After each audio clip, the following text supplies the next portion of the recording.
The ancient stones of Hogwarts held their secrets close as evening settled over the castle like a familiar blanket.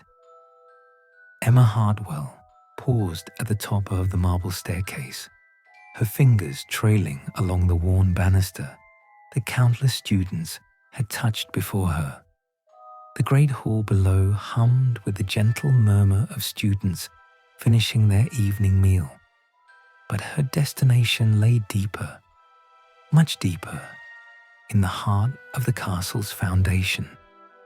Professor Snape had requested her presence in the dungeons at 8:30, an unusual time for what he had mysteriously termed remedial instruction. The note, delivered by a first-year Slytherin with trembling hands, had been characteristically brief, but surprisingly lacking in its usual sharp tone. There had been no mention of detention, no veiled threats about her performance in potions class, simply a request, almost polite, for her to join him in his domain when the day's regular activities had settled into quietude.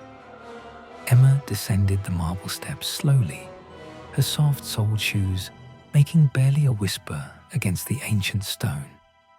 The portraits lining the walls had begun their evening routine of visiting one another, their gentle chatter creating a soothing backdrop to her journey.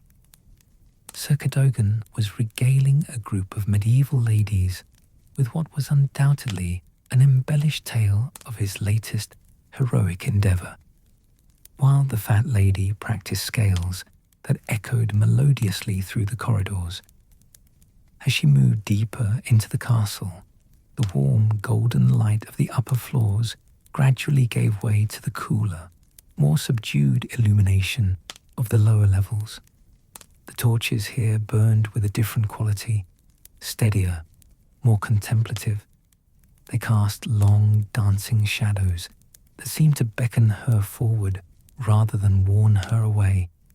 The very air felt different here, tinged with mystery and the accumulated wisdom of centuries. The 7th floor corridors held their own particular charm in the evening light. Here, the suits of armor stood in patient vigil, their metallic surfaces gleaming softly in the torchlight. Sir Patrick the Perturbed nodded courteously as she passed, his greeting a gentle creak of well-oiled joints rather than his usual bombastic challenges. Even the castle's guardian spirit seemed to understand that this was a time for reflection, not confrontation. Emma paused at a tall window that looked out over the grounds. The forbidden forest stood like a dark guardian against the star-scattered sky, while the lake reflected the crescent moon in perfect, undisturbed silence. Somewhere in the distance, she could hear the soft call of a night bird, perhaps one of Hagrid's more exotic creatures settling in for the evening.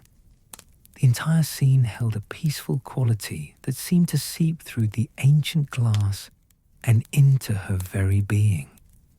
Continuing her descent, she reached the 6th floor, where the atmosphere began to shift subtly. The corridors here were narrower, more intimate somehow.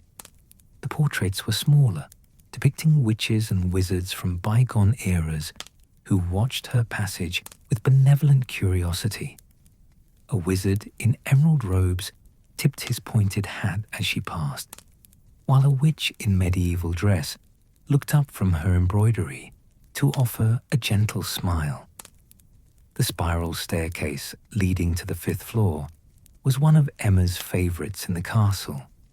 The steps were worn smooth by generations of students, and the handrail felt warm beneath her palm, as though it retained some memory of all the hands that had sought its support over the centuries.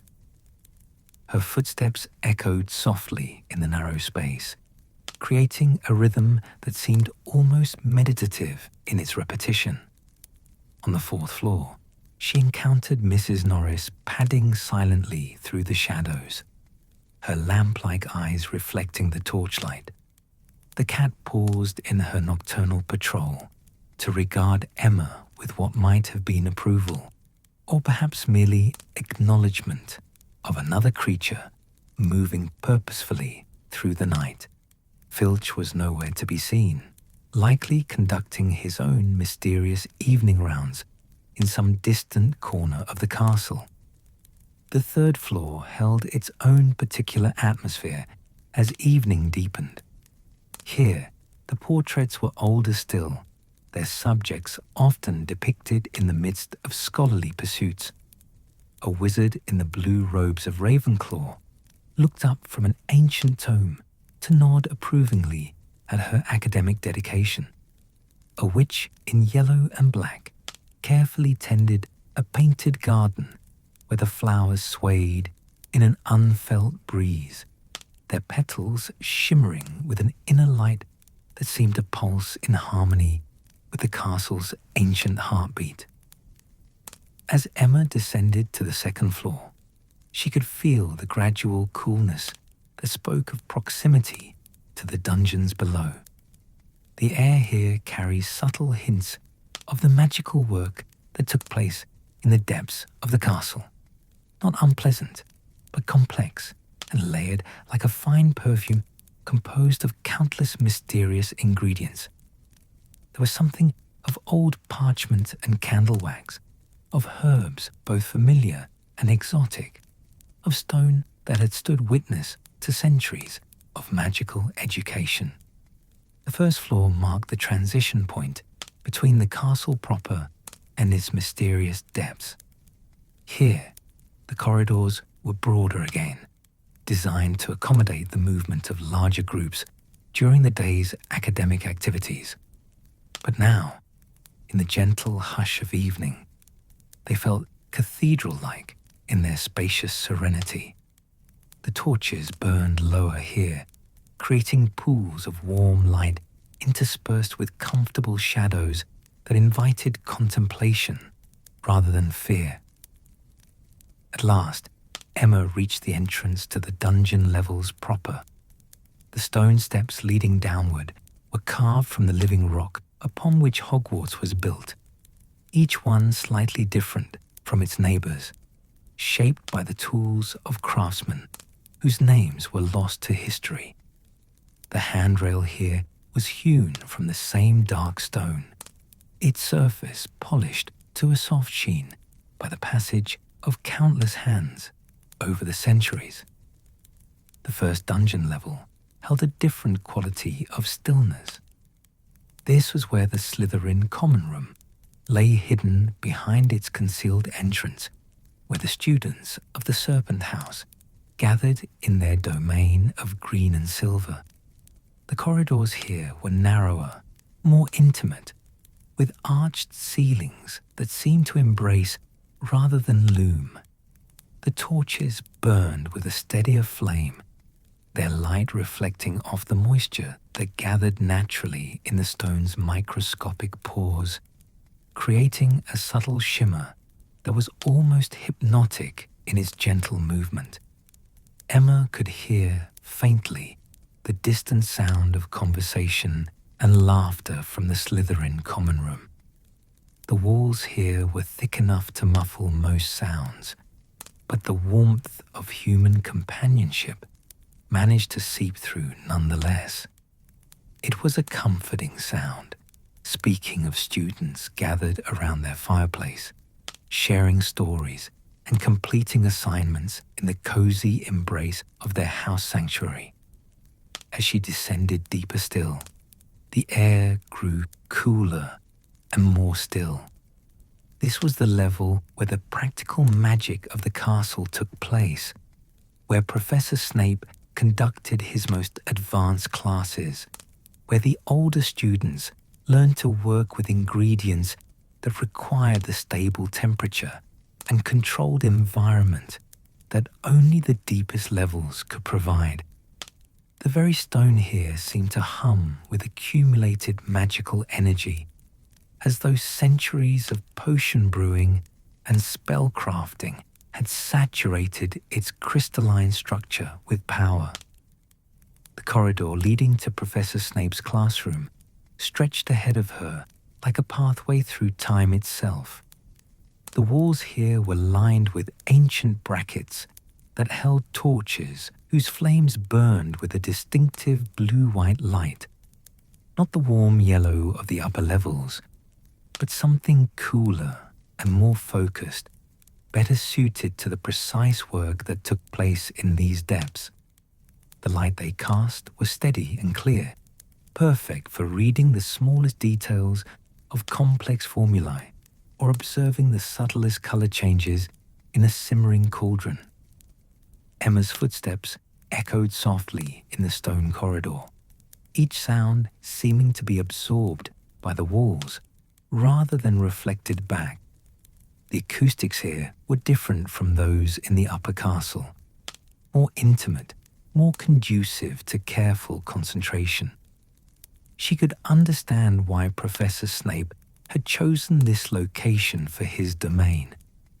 The very architecture seemed designed to encourage the kind of meticulous attention to detail that successful potion-making required. As she approached the familiar door to the potions classroom, Emma could detect the first hints of the evening's work. There was something in the air, not quite a scent, but rather a quality of atmosphere that spoke of careful preparation and purposeful activity. Through the heavy wooden door, she could hear the faint sounds of movement, the soft clink of glass against glass, the gentle scrape of a wooden spoon against ceramic, the whisper of fabric moving in deliberate, practiced motions. The brass handle of the classroom door felt cool beneath her palm, its surface worn smooth by countless hands. As she turned it slowly, the mechanism moved with the well-oiled precision of a lock that had been maintained with the same care and attention that Professor Snape brought to all his endeavors. The door swung open on hinges that had been charmed to move without sound, revealing the transformed space beyond. Professor Snape's classroom had been arranged differently for the evening's work. The usual rigid rows of student desks had been moved to create a more open space in the center of the room, where a single, large work table stood surrounded by an array of ingredients, tools, and equipment. The lighting had been adjusted as well. Fewer torches burned along the walls, but their flames had been charmed to burn more steadily, casting a warm golden glow that softened the harsh angles of the dungeon architecture. The professor himself stood at the far end of the room, his back to the door as he arranged something on a shelf, lined with bottles whose contents glimmered like captured starlight. His usual severe black teaching robes had been replaced with something more suitable for extended practical work, still black, but cut more comfortably, with sleeves that could be rolled back and fabric that would not catch on equipment or trail into cauldrons. As Emma stepped across the threshold, Professor Snape turned to acknowledge her arrival. The harsh lines that usually marked his features seemed softened by the gentle lighting and the peaceful atmosphere of the evening workspace. His dark eyes, typically sharp with criticism or impatience, held instead a quality of focused calm that was somehow deeply reassuring. "Miss Hartwell," he said, his voice carrying none of its usual sharp edges. Instead, it held the measured cadence of someone who had deliberately set aside the day's tensions in favor of more contemplative pursuits. "Please, close the door behind you. The evening's work requires an environment free from the distractions of the castle's nocturnal wanderings." Emma complied, noting how the simple act of closing the door seemed to seal them both into a space that felt separate from the rest of the castle. not isolated, but rather protected, like a sanctuary dedicated to the ancient arts of healing and restoration.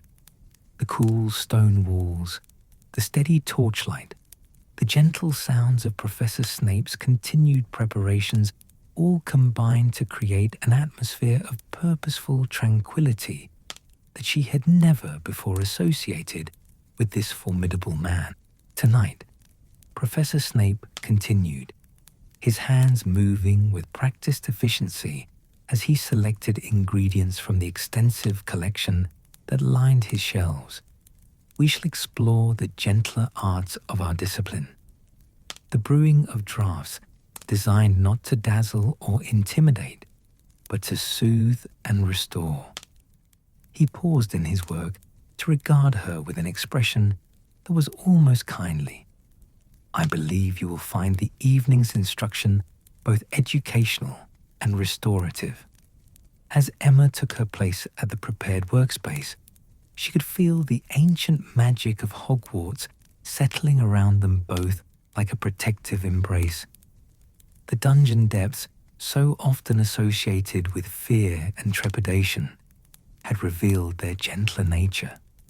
Here, in this space dedicated to the healing arts, surrounded by the accumulated wisdom of centuries, she sensed that the evening held promises of discovery and peace that she had never imagined possible in the depths of Severus Snape's domain. The stage was set for an evening of quiet magic, where the harsh realities of academic pressure and social expectation would give way to something far more ancient and nurturing. The simple, profound satisfaction of creating something beautiful and beneficial with one's own careful hands, guided by knowledge passed down through generations of healers and teachers who understood that true magic lay not in power or spectacle, but in the patient, loving transformation of simple ingredients into sources of comfort and peace. The transformation of Professor Snape's classroom into an evening sanctuary had been both subtle and profound. Emma found herself drawn toward the central workspace, where the familiar chaos of daily instruction had been replaced by an arrangement that spoke of careful thought and deliberate purpose. The large oak table that dominated the space bore none of the usual scorch marks or stains that typically mark student attempts at potion making. Instead, its surface gleamed with the warm patina of well-maintained wood, polished to a soft sheen that reflected the gentle torchlight like still water. Professor Snape moved with a fluid grace that Emma had never before observed in their regular classes. Gone was the sharp, predatory stalking between student desks, the sudden appearances designed to unnerve and intimidate. Instead, his movements held the measured rhythm of a craftsman settling into familiar work, each gesture economical yet somehow deeply satisfying to watch. He approached a tall cabinet whose dark wood panels were inlaid with intricate silver runes that seemed to shimmer with their own inner light. The foundation of all successful potion making, Professor Snape began, his voice carrying the same contemplative quality that had marked his greeting, lies not in the dramatic flourishes that so often capture the imagination of novice brewers, but rather in the careful, methodical selection and preparation of one's materials. His long fingers traced along the cabinet's contents with the reverence of someone handling sacred artifacts. Tonight, we shall explore this principle through the creation of several calming draughts, each designed to promote rest and peaceful contemplation. The cabinet itself was a marvel of organization that spoke volumes about its owner's true nature. Hundreds of bottles, vials, and containers were arranged with mathematical precision, each occupying a specific place determined by some system of classification that went far beyond simple alphabetical order. Emma could see groupings based on color gradations, pale yellows flowing into deeper golds, soft greens deepening to forest hues, silvery substances that caught and held the torchlight like captured moonbeams. Professor Snape's hand moved to a collection of bottles whose contents ranged from the palest lavender to deep royal purple. Valerian root, he murmured, selecting a vessel whose crystal clarity revealed delicate thread-like strands suspended in a solution that seemed to pulse with gentle luminescence. Harvested during the new moon, when the plant's soporific properties are at their most potent. The preparation requires patience. 3 months of careful steeping in spring water that has never seen direct sunlight. The bottle made the softest possible sound as he placed it on the workspace, barely more than a whisper of crystal against wood, yet somehow perfectly audible in the peaceful atmosphere of the evening classroom. Emma found herself oddly comforted by the sound, as though it were the first note in a familiar lullaby. The professor's movements as he reached for the next ingredient held the same measured quality, his hands moving with the confidence of someone who could locate any item in his extensive collection while blindfolded. Chamomile essence, he continued, selecting a rounded bottle whose golden contents seemed to glow with internal warmth. Not the crude preparations available in most apothecaries, but flowers gathered at dawn when the dew still carries the night's peaceful energy, then distilled through a process that preserves not merely the plant's chemical properties, but its essential tranquil nature.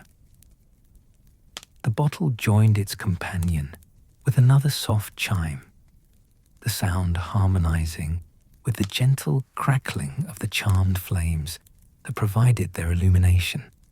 Emma watched in fascination as Professor Snape continued his selection process. Each ingredient was chosen with deliberate care, examined briefly in the torchlight, as though he were assessing not merely its physical properties, but some deeper quality that only his experienced eye could detect.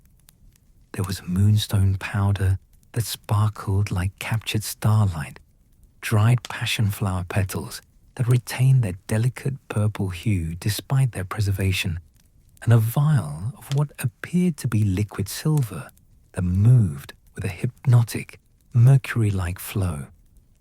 "Observe," Professor Snape said, his voice taking on the cadence of a master craftsman sharing the secrets of his trade, how each ingredient carries within itself not merely chemical compounds, but the accumulated essence of its origins.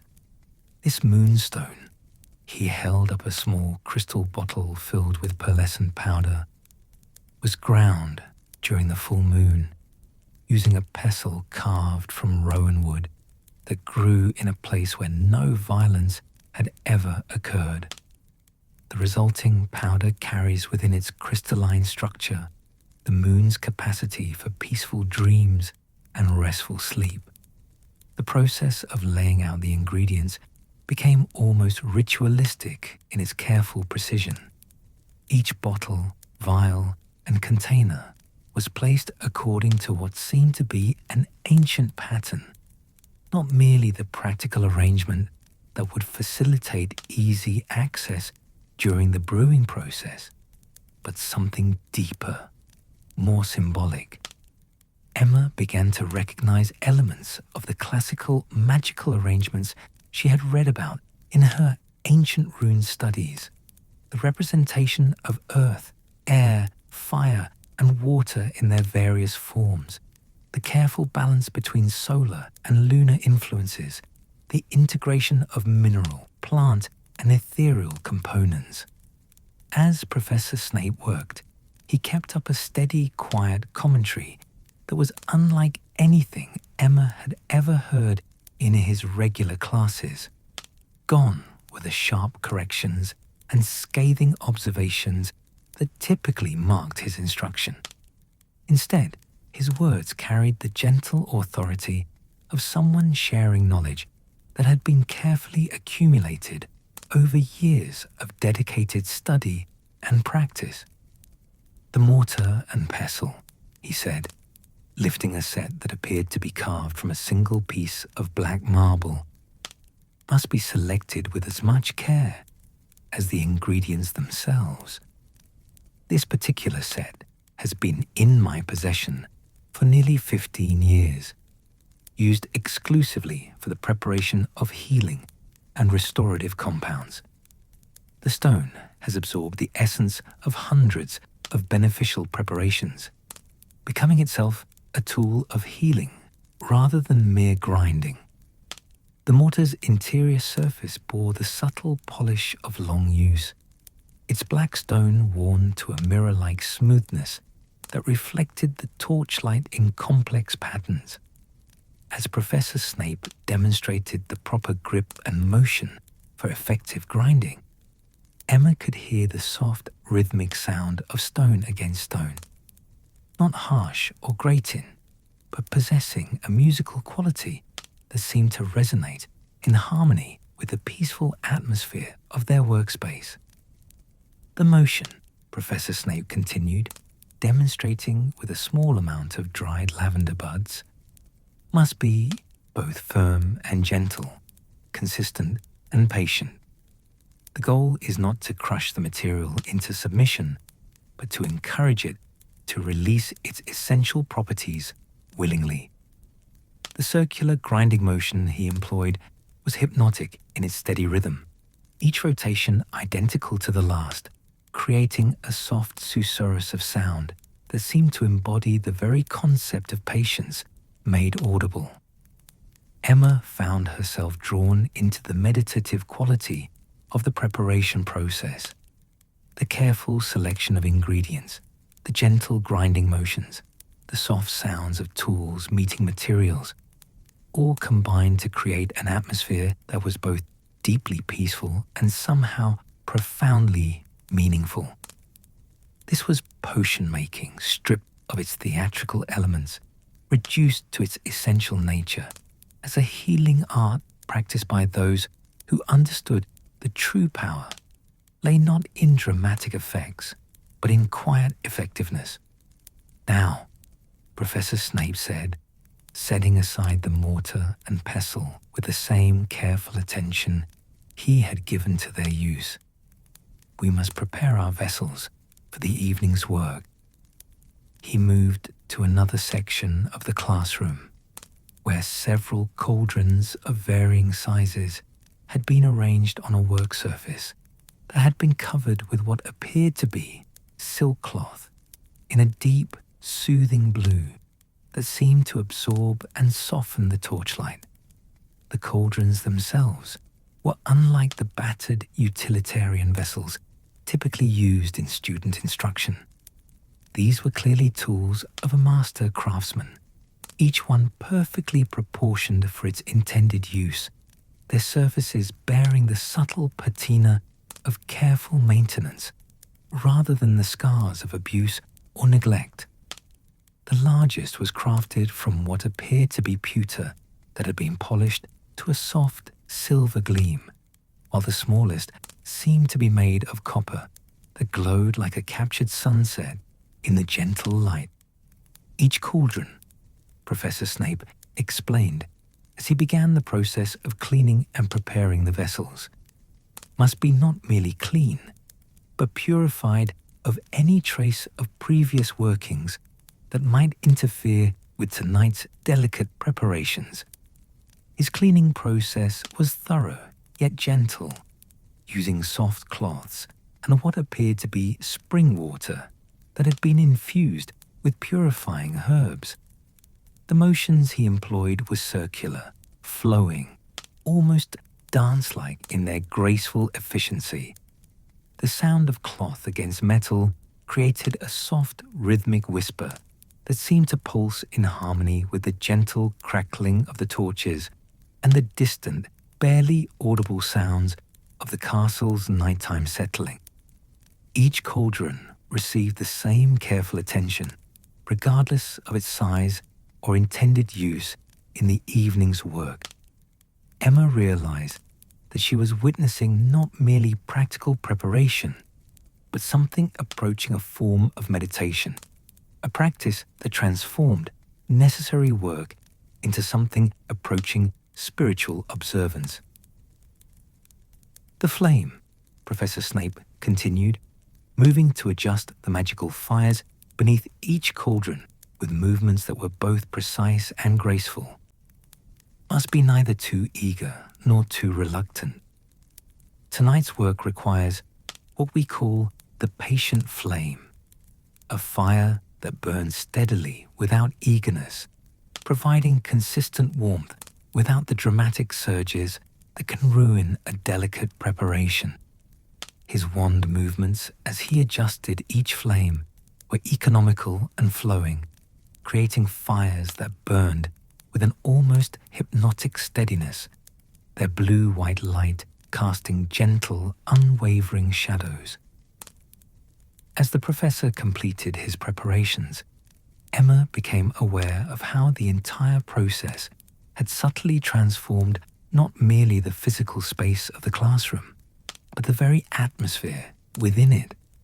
The careful selection of ingredients, the gentle preparation of tools, the methodical arrangement of workspace, all had combined to create an environment that felt somehow sacred, dedicated to the ancient art of healing through the patient transformation of natural materials into beneficial compounds. The workspace now resembled nothing so much as the laboratory of some ancient alchemist healer, surrounded by the tools and materials of his art, ready to begin the quiet work of creating comfort and restoration for those in need. The harsh academic environment of daily instruction had been replaced by something far older and more fundamental, a space where knowledge was not merely transmitted, but actually embodied in the careful, loving practice of beneficial magic. Professor Snape stepped back from his preparations and regarded the arranged workspace with what appeared to be quiet satisfaction. "Now," he said, turning to Emma with an expression that held none of its usual severity, "we are ready to begin the actual work. The foundation has been laid, the stage prepared.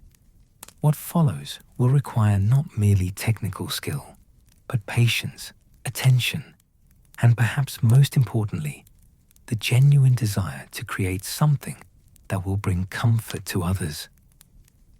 The evening's true work was about to begin, and Emma could sense that what lay ahead would be unlike any magical instruction she had ever received. This would be education in its purest form, not the mere transmission of facts and techniques, but the sharing of wisdom, the passing down of knowledge that transformed both teacher and student in the gentle alchemy of genuine learning. The moment had arrived to transform preparation into practice, theory into the gentle reality of a healing magic. Professor Snape stood before the array of prepared ingredients and purified cauldrons with the composed bearing of a conductor about to guide an orchestra through a familiar yet profound symphony. The patient flames beneath each vessel burned with their characteristic steadiness, casting dancing shadows that seemed to pulse in harmony with the ancient rhythms of the castle itself. The foundation of any calming draught, Professor Snape began, his voice carrying the measured cadence that had marked the entire evening's instruction, begins not with the dramatic ingredients that capture the imagination, but with the humble base that will carry and harmonize all other elements. His long fingers move to the largest of the prepared cauldrons, its pewter surface gleaming like captured moonlight in the gentle torchlight. We begin with spring water, not merely any water, but water that has never known the touch of metal pipes or the contamination of human industry. The vessel he selected for pouring the water was itself a work of art, a crystal pitcher whose transparency was so perfect it seemed almost to disappear, leaving only the water itself visible as it caught and refracted the torchlight into tiny rainbows that danced across the dungeon walls. The sound it made as Professor Snape lifted, it was barely perceptible, the softest whisper of crystal against the silk covering of the work table. As he began to pour the water into the cauldron, Emma found herself mesmerized by the gentle stream that fell like liquid light into the waiting vessel. The sound was unlike anything she had ever associated with potion making. Not the harsh splash of hastily added ingredients or the violent bubbling of over-eager flames, but something approaching music, a soft, continuous note that seemed to resonate not merely in the air, but in the very stone walls of the ancient dungeon. "Observe the water's behavior," Professor Snape murmured, his voice barely louder than the gentle sound of pouring. "See how it accepts the vessel without resistance, how it settles into perfect stillness without the turbulence that mars so many hasty preparations. This is our first lesson in the art of the calming draught, that tranquility must be present in every stage of the process, from the very beginning to the final, perfect completion." The water in the cauldron achieved a mirror-like stillness that reflected the flames beneath with perfect clarity. Professor Snape set aside the crystal pitcher with the same careful attention he had shown throughout the evening's preparations, then moved to adjust the flame beneath the cauldron with subtle wand movements that were more like a gentle caress than the dramatic gestures typically associated with spellcasting. "The warming process," he continued, his dark eyes focused on the water with the intense concentration of someone reading the most complex of texts, "must proceed with infinite patience. We seek not the violent boiling that announces itself with chaos and noise, but the gentle, barely perceptible movement that speaks of water beginning to receive and hold the warmth we offer it." His voice carried an almost hypnotic quality as he spoke, each word chosen with the same care he brought to the selection of ingredients. As the minutes passed in peaceful silence, Emma began to detect the first subtle signs of the water's transformation. Tiny, almost invisible bubbles appeared along the bottom of the cauldron. Not the large, aggressive bubbles of rapid boiling, but delicate formations that rose through the water like miniature glass spheres, each one perfect in its symmetry. The sound they made as they reached the surface was barely audible, the softest possible whisper of air meeting liquid. "Perfect," Professor Snape murmured, his satisfaction evident in the gentle relaxation of his typically rigid posture. "The water has achieved the state we call receptive warmth, warm enough to begin dissolving and integrating our ingredients, yet gentle enough to preserve their most delicate properties." He moved to the collection of prepared materials with movements that had taken on an almost ritual quality, each gesture flowing seamlessly into the next. The first ingredient to join the warmed water was the moonstone powder, its pearlescent particles catching the torchlight like captured stars. Professor Snape measured it with a silver spoon that seemed to have been crafted specifically for this purpose, its bowl perfectly proportioned to deliver exactly the right amount with each careful measure. As he stirred the powder into a small crystal dish, it created the softest possible sound, the gentle whisper of precious particles moving against equally precious crystal. Moonstone powder requires a specific technique for proper integration, Professor Snape explained, his voice taking on the tone of someone sharing carefully guarded secrets. It must be added not all at once, but in 7 separate measures, each one stirred clockwise exactly 13 times before the next addition. The timing between additions must allow for 3 complete breaths, not hurried breathing, but the deep, peaceful respirations of someone in perfect calm. Emma watched in fascination as he demonstrated the technique. Each measure of moonstone powder was added with deliberate ceremony, the silver spoon describing perfect circles as it stirred the mixture with movements that were both precise and graceful. The powder dissolved into the warm water with tiny sparkles of light, each particle contributing to a growing luminescence that seemed to emanate from within the liquid itself. The sound of the stirring was hypnotic, the gentle rhythm of silver against pewter, perfectly timed and utterly consistent. Professor Snape counted each revolution under his breath, his voice barely audible, but somehow adding to the meditative quality of the process.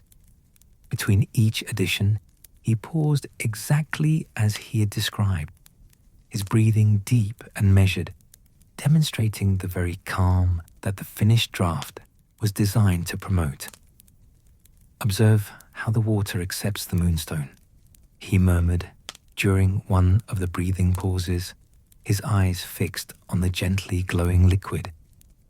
"See how the integration occurs, not through force or violence, but through patient invitation. The water invites the powder to join its nature, while the powder willingly surrenders its separate existence to become part of something greater and more beneficial." As the final measure of moonstone powder dissolved completely, the water in the cauldron had transformed into something that could no longer be called mere liquid. It glowed with a soft, silvery light that seemed to pulse gently in rhythm with some unseen heartbeat. The surface remained perfectly calm, yet somehow alive with subtle movement. Not the chaos of boiling, but something more like the gentle breathing of a creature in peaceful sleep. "Now," Professor Snape continued, moving to select the next ingredient, "we introduce the chamomile essence, but not as a mere addition to existing elements. Rather, we invite it to join a harmony that has already begun, to contribute its own peaceful nature to the growing symphony of tranquility." The bottle containing the golden essence caught the torchlight as he lifted it, its contents seeming to glow with captured sunlight. The dropper he used for the chamomile essence was a work of art in itself, hand-blown glass so delicate it seemed almost ethereal, designed to release its contents, one perfect drop at a time. As Professor Snape demonstrated its use, Emma could hear the tiniest possible sound as each drop fell into the glowing mixture below, not a splash, but something more like the whisper of dew falling on flower petals. 7 drops, Professor Snape murmured, his voice joining the gentle rhythm of falling essence. Each one added during the pause between one breath and the next, when the body rests in perfect stillness before drawing in fresh life. His timing was flawless, each drop falling at the moment of perfect stillness he described, creating ripples in the luminescent mixture that spread outward in perfect concentric circles. The effect of the chamomile essence was immediate and beautiful. Where each drop touched the moonstone-infused water, gentle spirals of golden light began to swirl through the silver luminescence, creating patterns that were both random and somehow perfectly ordered. The mixture began to emit the faintest possible fragrance, not the overwhelming scent of crude chamomile preparations, but something subtle and complex, like the memory of a perfect summer evening when flowers released their gentle perfumes into peaceful air as the golden spirals gradually integrated with the silver glow. The liquid in the cauldron achieved a state of luminescent harmony that was breathtakingly beautiful. The light it emitted was soft enough not to disturb the gentle torchlight of the dungeon, yet bright enough to cast its own delicate shadows. The surface remained perfectly still, yet seemed to hold within its depths entire galaxies of gentle light and movement. "The foundation is nearly complete," Professor Snape observed, his voice carrying quiet satisfaction and something that might have been reverence.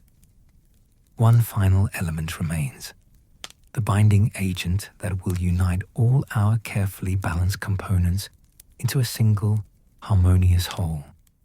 He moved to select a small vial containing what appeared to be liquid starlight, a substance so clear and bright it seemed to contain captured moonbeams.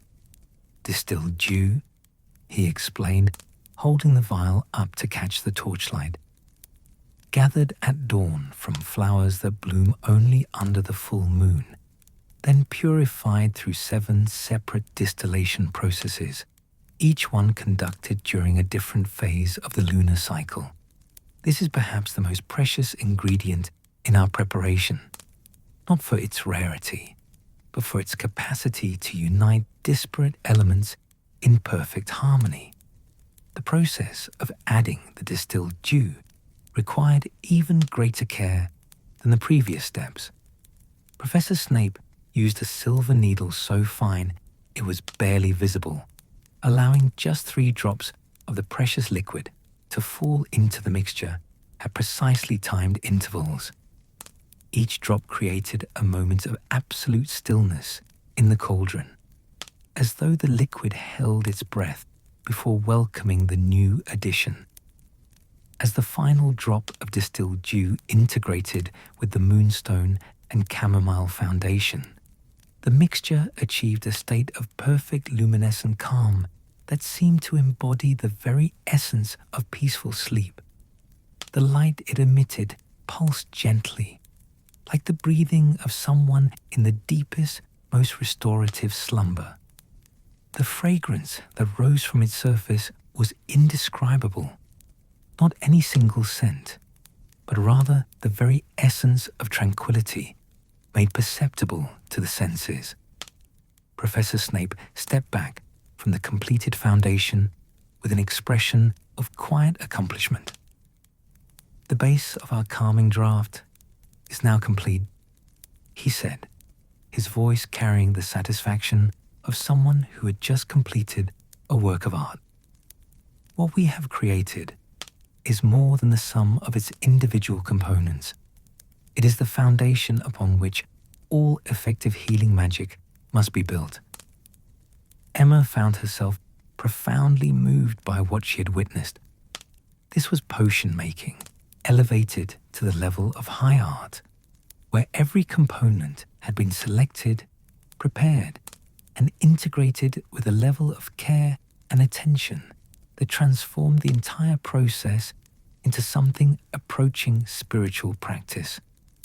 The gentle sounds, the perfect timing, the beautiful interplay of light and liquid, all had combined to create an experience that was as much meditation as education. The cauldron now held liquid starlight that seemed to embody pure tranquility, ready to receive the additional ingredients that would transform it from foundation into finished healing draft. But Emma understood that what had already been accomplished was perhaps the most important part of the entire evening's work, the creation of something that was itself a source of peace, a physical manifestation of the calm and careful attention that had gone into its making. With the luminescent foundation gently pulsing in its pewter cauldron like a captured piece of moonlit sky, Professor Snape moved to the next phase of the evening's work with the fluid grace that had marked every aspect of the night's instruction. The base they had created together was more than merely a mixture of ingredients. It had become something alive with potential, a canvas of liquid light ready to receive the subtle artistry that would transform it into a true healing draft. The foundation we have prepared, Professor Snape began, his voice carrying the same measured cadence that had become as soothing as the gentle crackling of the charmed flames, is now receptive to the more delicate influences that will give our draft its specific healing properties. This next phase requires what we call precision in gentleness, the ability to make exact adjustments while maintaining the peaceful harmony we have already achieved. He moved to a collection of smaller cauldrons that had been warming quietly during the foundation's preparation. Each vessel contained what appeared to be a different stage of some complex process. One held a pale green liquid that shimmered with its own inner light. Another contained a solution so clear it seemed to be made of crystallized air, while a third held what looked like liquid gold that moved with hypnotic, mercury-like fluidity. Secondary preparations, Professor Snape explained, noting Emma's curious gaze. Each calming draft requires not merely a foundation, but a carefully orchestrated series of supporting elements that must be prepared in parallel, their timing coordinated so that each reaches its optimal state at precisely the moment it is needed. His long fingers hovered over the first of the smaller cauldrons with the reverent attention of someone handling the most precious of instruments. The pale green solution proved to be an infusion of lavender that had been prepared using a process Emma had never encountered in their regular classes. Rather than the crude boiling method typically employed by students, Professor Snape had clearly used some form of gentle extraction that preserved not merely the plant's chemical compounds, but its essential peaceful nature. As he lifted the small cauldron, the liquid within moved with a dreamlike quality, its pale green luminescence shifting and swirling like captured aurora. "Lavender essence," he murmured, holding the vessel so that the torchlight caught and enhanced its gentle glow, prepared through what ancient practitioners called the whispering method, a technique that coaxes the flower's most beneficial properties into willing surrender rather than forcing them through violent heat. The sound the liquid made as it moved was barely perceptible, a soft susurrus, like distant wind through flower fields. Professor Snape demonstrated the temperature assessment technique with movements that were both scientific and somehow deeply intuitive. His wand hovered over the lavender essence, not touching, but somehow sensing the subtle energies that rose from its surface. Emma could see tiny sparkles of light passing between wand tip and liquid. Not dramatic magical effects, but something more like gentle communication between tool and material. The optimal temperature, he explained, his voice taking on the tone of someone sharing carefully guarded professional secrets, is not something that can be measured with crude instruments, but must be sensed through the practitioner's attunement to the material's essential nature. Too warm, and the lavender's peaceful properties become agitated and counterproductive. Too cool, and they remain locked within the plant matter, unable to join our growing harmony. As he spoke, Professor Snape made tiny adjustments to the flame beneath the lavender essence, with wand movements so subtle they were barely visible. Each adjustment was followed by a pause, a moment of careful listening, not with the ears, but with some deeper sense that allowed him to perceive the liquid's response to each change. The flame itself seemed to respond to his attention, burning more steadily, its light taking on a quality that perfectly complemented the pale green glow of the essence above. The process of bringing the lavender essence to perfect readiness was hypnotic in its gentle precision. Emma found herself drawn into the rhythm of adjustment and assessment, tiny change followed by patient observation, each cycle bringing the preparation closer to some ideal state that existed more in the realm of intuition than measurement. The soft sounds of flame adjustment, the barely audible movement of liquid responding to temperature changes, the whisper of Professor Snape's breathing as he maintained perfect concentration, all combined to create an atmosphere of profound mindfulness. Now, Professor Snape murmured, after what seemed like both moments and hours of careful adjustment, the lavender has achieved receptive harmony. Observe how its movement has changed. No longer the restless shifting of liquid seeking equilibrium, but the gentle, rhythmic pulsing of something that has found its perfect state. Indeed, the pale green essence now moved with a breathing quality, expanding and contracting slightly, as though it were a living thing in peaceful meditation. The second preparation required equal attention, but a completely different approach. The crystal clear solution in the smallest cauldron proved to be what Professor Snape called distilled tranquility, an essence extracted from morning mist that had formed over peaceful lakes during the hour just before dawn. The preparation process, he explained, had taken 3 full lunar cycles and required conditions so specific that the final product was rarer than the most precious gemstones. Mist essence, Professor Snape said, his voice carrying a quality of reverence that Emma had never heard from him before. Captures not merely water vapor, but the very quality of stillness that exists in those perfect moments when night transforms into day without disturbance. This is tranquility in its purest form, not the absence of activity, but the presence of perfect peace. The handling of the mist essence required tools and techniques that were entirely different from those used for the lavender preparation.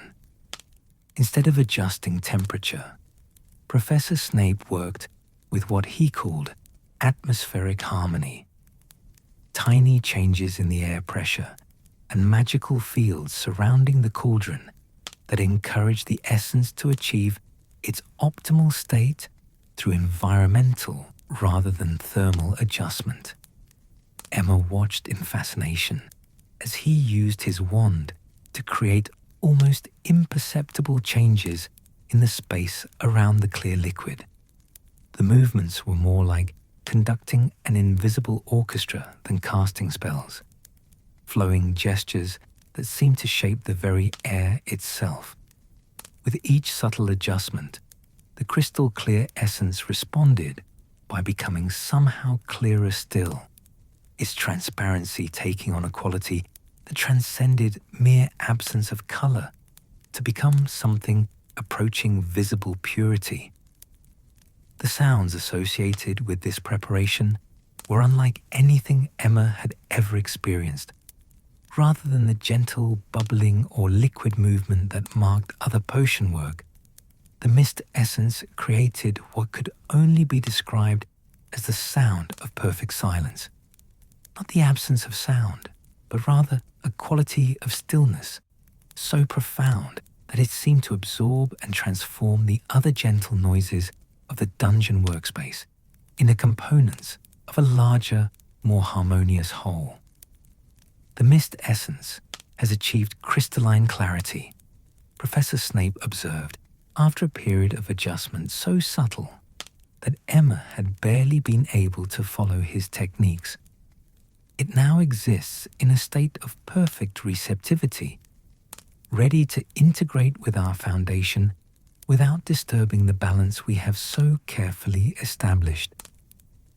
The clear liquid seemed to embody the very concept of peace made visible, its absolute transparency somehow more beautiful than any colored preparation could have been.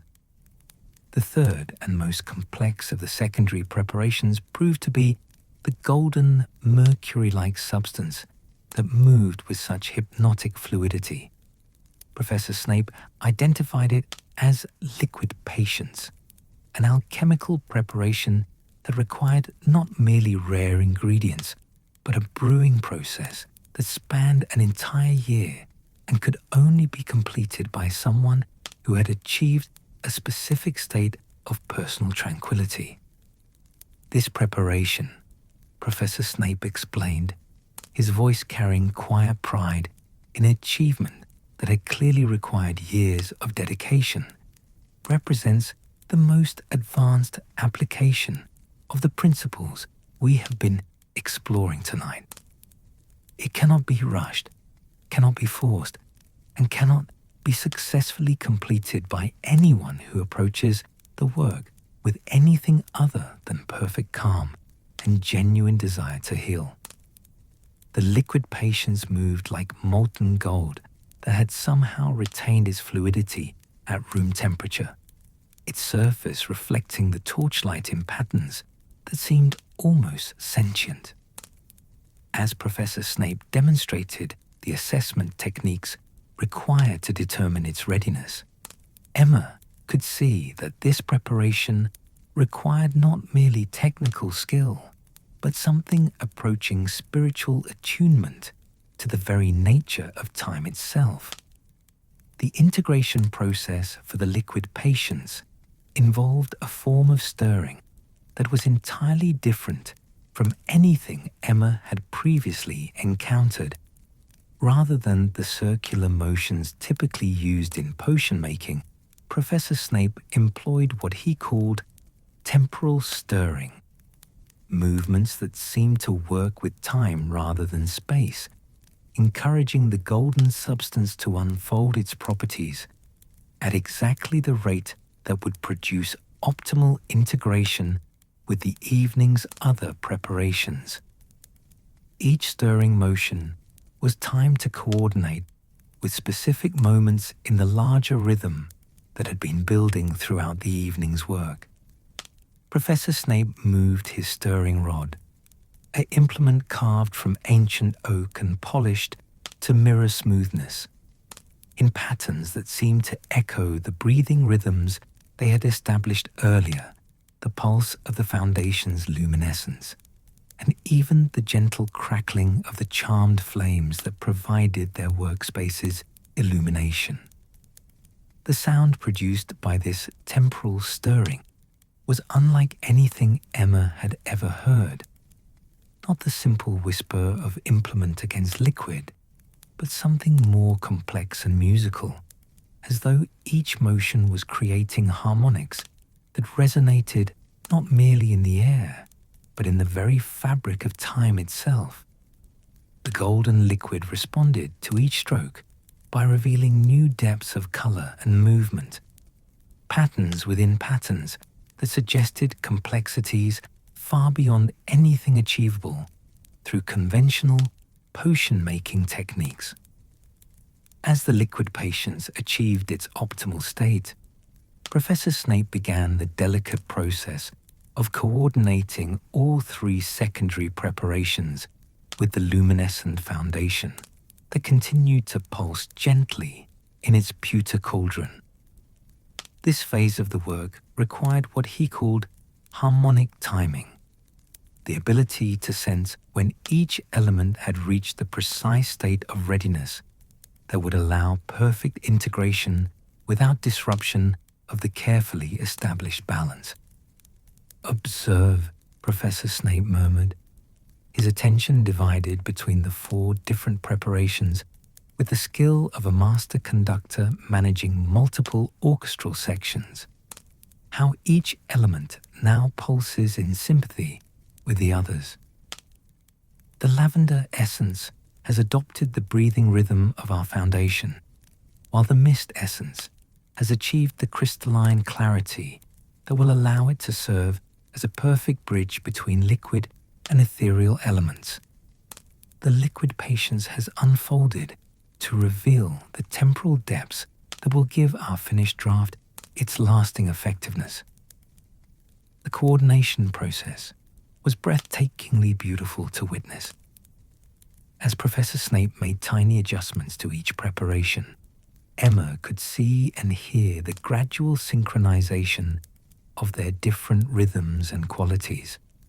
The pale green pulse of the lavender essence gradually aligned with the silver luminescence of the foundation, while the crystal clarity of the mist essence began to resonate with both, creating harmonics of light and energy that filled the dungeon workspace with gentle, living radiance. The liquid patience contributed its own complex rhythms to the growing symphony, its golden depths revealing patterns that seemed to exist across multiple time frames simultaneously. Emma found herself witnessing not merely the preparation of a healing draft, but the creation of something that approached high art, a demonstration of magical theory and practice that transformed necessary medicine into an expression of beauty, patience, and profound skill. As the harmonic synchronization reached its crescendo, Professor Snape began the integration process with movements that combined the precision of a surgeon with the flowing grace of a dancer. Each secondary preparation was added to the foundation at exactly the moment when their combined energies would produce maximum harmony rather than mere mixture. The timing was so perfect that each addition seemed not like an external ingredient joining the whole, but like a part of the foundation that was finally revealing its true nature.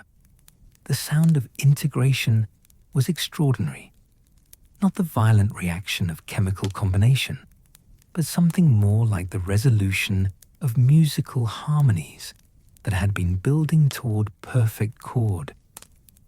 As each essence joined the foundation, waves of light and energy rippled through the luminescent mixture, creating patterns of impossible beauty that spoke of forces far more subtle and profound than simple chemical interaction. When the integration was complete, the cauldron held something that could no longer be called merely a potion. It was liquid tranquility itself, a preparation that seemed to embody every peaceful moment that had ever existed, every gentle healing that had ever taken place, every instance of suffering soothed by careful, loving attention. The light it emitted was soft enough to be comfortable, yet bright enough to cast its own shadows, while the gentle movement of its surface suggested depths of healing potential that extended far beyond the simple relief of physical ailments. Professor Snape stepped back from the completed preparation with an expression of quiet satisfaction that transformed his usually severe features into something approaching serenity. "The advanced phase is complete," he said, his voice carrying the fulfillment of someone who had just completed a work of genuine artistry. What we have created together represents not merely the application of potion-making techniques, but the embodiment of principles that transform healing from mere treatment into an expression of the deepest magical arts. Emma found herself profoundly moved by what she had witnessed and, in her small way, helped to create. This was magic in its truest form, not the dramatic displays of power that often captured attention, but the patient, careful work of transformation that created genuine benefit for those in need. The evening's instruction had revealed depths to Professor Snape's character that she had never suspected, while demonstrating that the most profound magical accomplishments often arose from the marriage of technical mastery with genuine compassion for others' well-being. The luminescent preparation in the pewter cauldron had achieved a state of such perfect harmony that it seemed to exist beyond the ordinary flow of time, pulsing with gentle rhythms that spoke of processes both ancient and eternal. Professor Snape regarded their joint creation with the quiet satisfaction of someone who had guided a complex work to its crucial turning point, where active intervention must yield to patient observation and the deeper wisdom that comes only through waiting. Now begins perhaps the most difficult phase of our evening's work, Professor Snape said, his voice carrying the measured cadence that had become as familiar and comforting as the soft crackling of the charmed flames. The period of maturation, where our careful preparations must be allowed to complete their transformation without interference from our desire to hurry the process. This is where many promising drafts are ruined, not through poor preparation or inferior ingredients, but through the practitioner's inability to trust in the deeper rhythms of magical healing. He moved away from the active workspace with deliberate slowness, as though even his footsteps might disturb the delicate processes now taking place within the cauldron's glowing depths. The secondary preparations had been covered with silk cloths that seemed to breathe with their own gentle movement, while the main cauldron was left open to the dungeon's atmosphere, its surface reflecting the torchlight in patterns that shifted and evolved with hypnotic regularity. "Observe," Professor Snape continued, settling into a chair that Emma had not noticed before. A piece of furniture so perfectly integrated with the dungeon's architecture that it seemed to have grown from the stone itself. How the preparation continues its work, even in apparent stillness.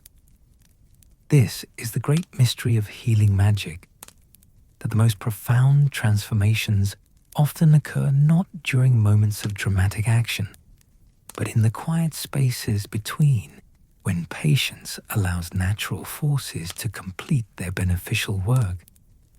Emma found herself drawn to watch the slow, almost imperceptible changes taking place in the luminescent liquid. What had seemed like perfect completion was revealed to be merely another stage in a longer journey of transformation. Subtle currents moved through the glowing mixture, not the violent turbulence of boiling, but something more like the gentle circulation of life-giving streams.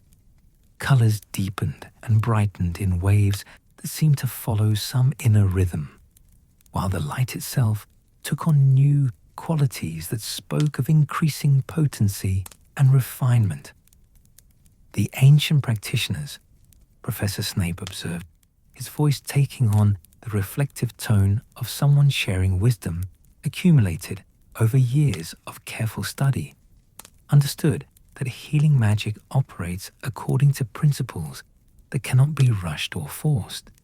They developed what they called the discipline of watchful waiting, the ability to remain present and attentive during periods when no action is required, trusting that the forces set in motion through careful preparation will complete their work in their own perfect timing.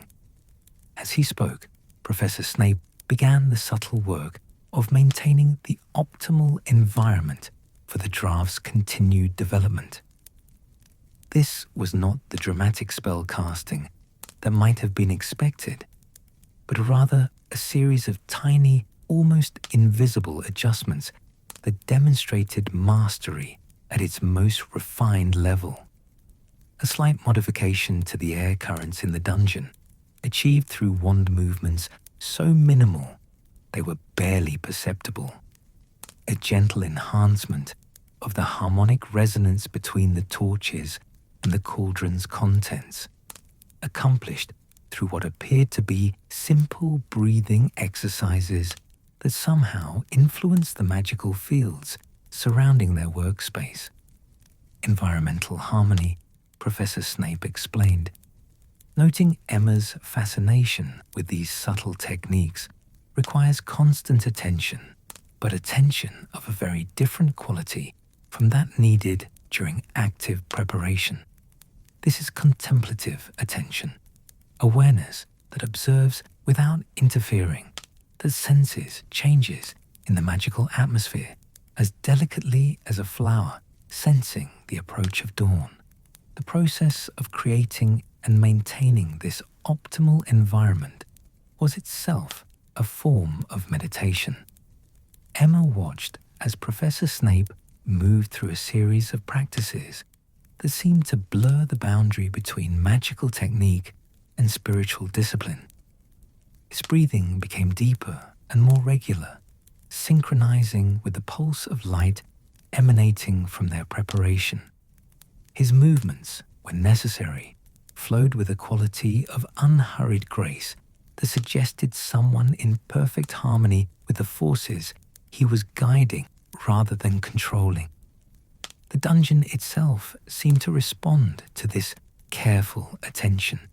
The torches burned with increased steadiness, their flames taking on a quality of light that seemed specifically calibrated to support the delicate work taking place within the cauldron. The ancient stones of the walls appeared to absorb and reflect back gentle energies that enhanced rather than disrupted the preparation's continued development. Even the air felt different, cleaner somehow, charged with beneficial influences that Emma could sense but not quite identify. This is one of the great secrets of advanced potion making, Professor Snape continued, his voice barely above a whisper, yet perfectly audible in the peaceful atmosphere they had created. The practitioner must learn to become a guardian of the process rather than its director, present and attentive, ready to make whatever adjustments are needed, but wise enough to recognize when the work itself knows better than conscious intention how to proceed. As the minutes passed, in contemplative silence, Emma began to develop a deeper appreciation for the profound patience required by truly masterful magic. This was not the passive waiting of someone with nothing to do, but active patience, awareness so finely tuned that the slightest change in the preparation's condition would be immediately apparent, combined with the wisdom to distinguish between changes that required response and those that were simply part of the natural progression toward completion. The work of maintaining environmental harmony required what Professor Snape called responsive stillness, the ability to remain motionless for extended periods while staying completely attuned to subtle changes in the magical atmosphere. Emma watched as he demonstrated this discipline, his posture relaxed yet alert, his attention simultaneously focused and broadly aware. When tiny adjustments were needed, they emerged from this stillness like flowers blooming, natural, effortless expressions of perfect awareness rather than conscious decisions, followed by deliberate action. The preparation speaks to those who know how to listen, Professor Snape murmured, his eyes never leaving the gently pulsing liquid in the cauldron. Each color shift, each change in luminosity, each subtle alteration in the rhythm of movement, all carry information about the internal processes that are transforming our carefully gathered ingredients into something greater than the sum of their parts. Indeed, as Emma's own awareness deepened through extended observation, she began to perceive subtleties that had been invisible during the more active phases of their work. The preparation's glow was not constant, but varied in complex patterns that seemed to reflect different aspects of its continuing transformation. Sometimes the light was more silver, echoing the moonstone foundation, while at other moments golden highlights appeared that spoke of the liquid patience's ongoing influence. Occasionally, the palest green touched the overall radiance, indicating that the lavender essence was contributing its own peaceful qualities to the evolving whole. The sounds associated with this phase of the work were unlike anything Emma had experienced in her magical education. Rather than the dramatic effects typically associated with spellcasting, the dungeon was filled with what could only be described as the sound of beneficial transformation in progress.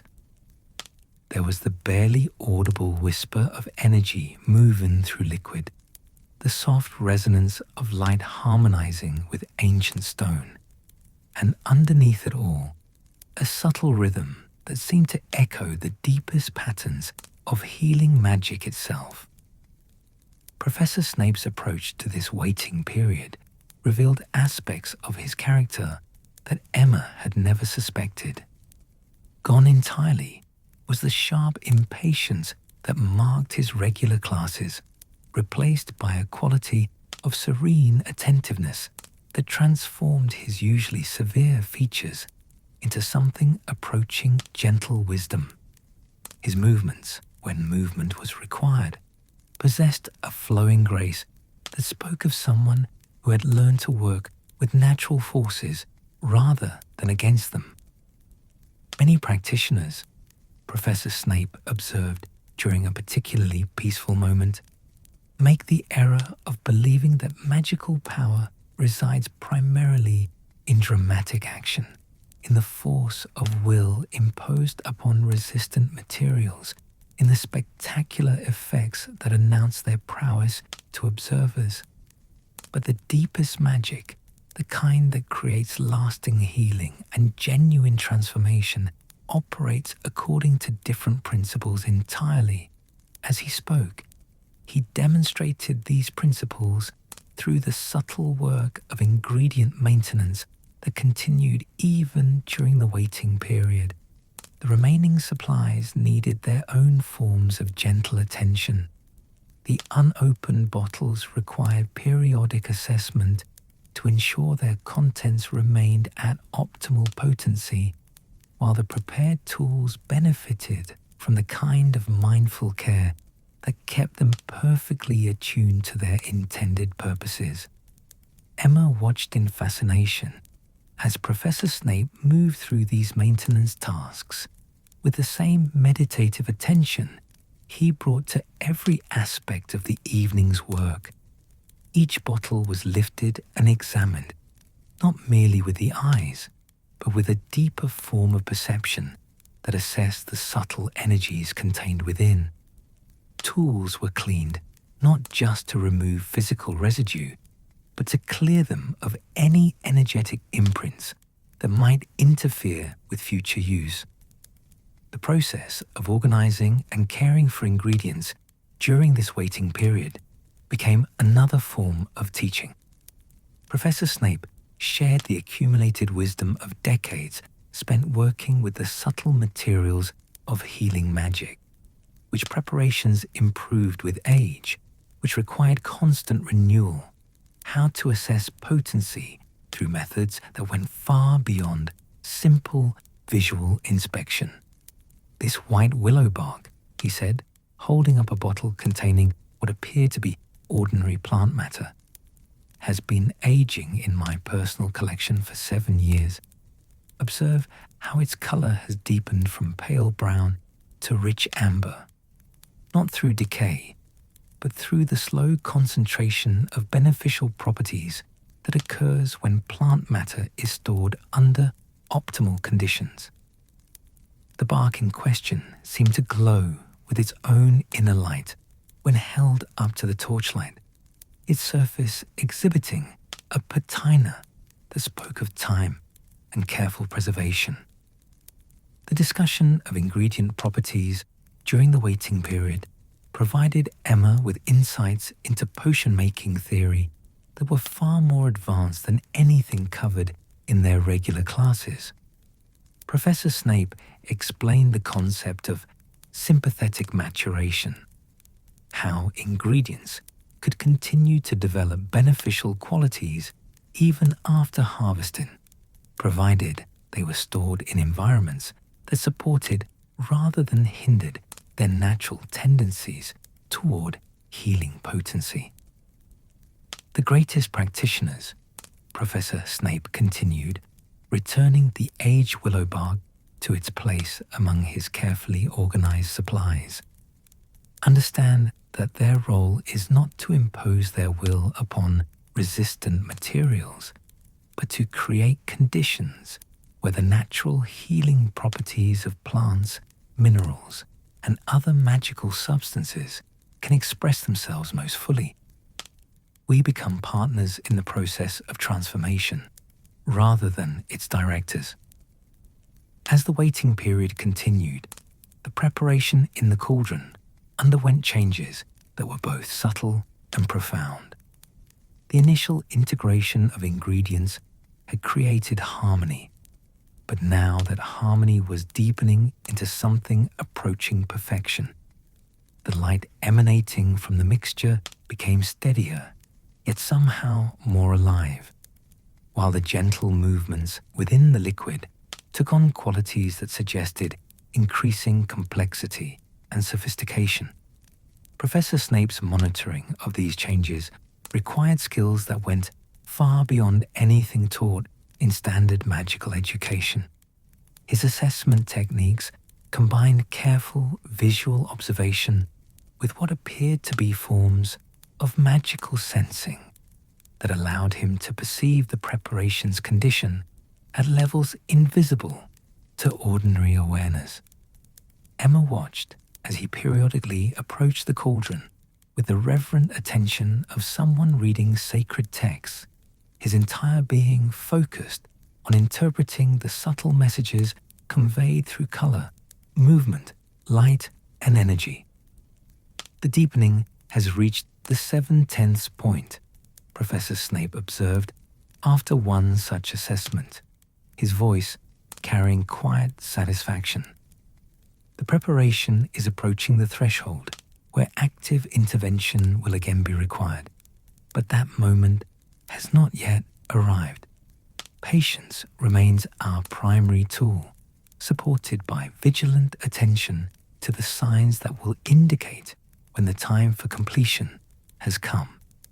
The atmosphere of peaceful waiting that filled the dungeon classroom had transformed the space into something approaching a temple dedicated to the healing arts.